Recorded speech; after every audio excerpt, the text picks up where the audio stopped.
Assalamualaikum warahmatullahi wabarakatuh. Perkenalkan, nama saya Anissa Septiani Jafar dengan NIM 161423033 kelas 1C dari jurusan PG PAUD. Tujuan saya membuat video tersebut untuk memenuhi tugas mata kuliah Bahasa Indonesia yang diampu oleh Ibu Vidyawati Monoarfa MPD. Di sini saya akan menjelaskan sejarah perkembangan bahasa Indonesia. Bahasa Indonesia yang dipakai sekarang berasal dari bahasa Melayu. Bahasa tersebut sejak lama digunakan sebagai bahasa perantara atau bahasa pergaulan.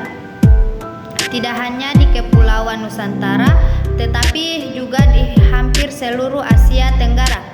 Perkembangan bahasa Indonesia, lisan maupun tulisan, berkembang pada saat terbentuknya, yaitu pada 28 Oktober 1928 bersamaan dengan momen Sumpah Pemuda. Setelah terbentuk bahasa Indonesia, terus berkembang seiring berlakunya ejaan yang disempurnakan atau EYD. Kedudukan bahasa Indonesia. Bahasa Indonesia berkedudukan sebagai bahasa nasional yang kedudukannya berada di atas bahasa-bahasa daerah.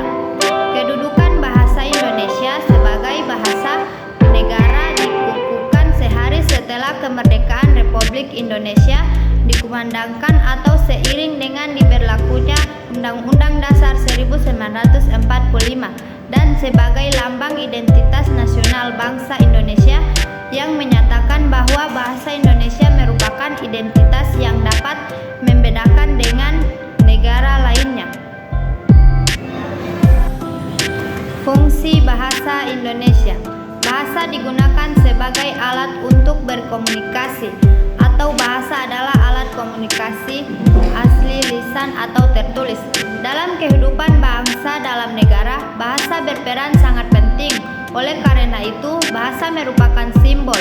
Selain itu, bahasa juga dapat diartikan sebagai simbol atau lambang bunyi yang berfungsi sebagai alat berkomunikasi antar individu. Manfaat belajar bahasa Indonesia yaitu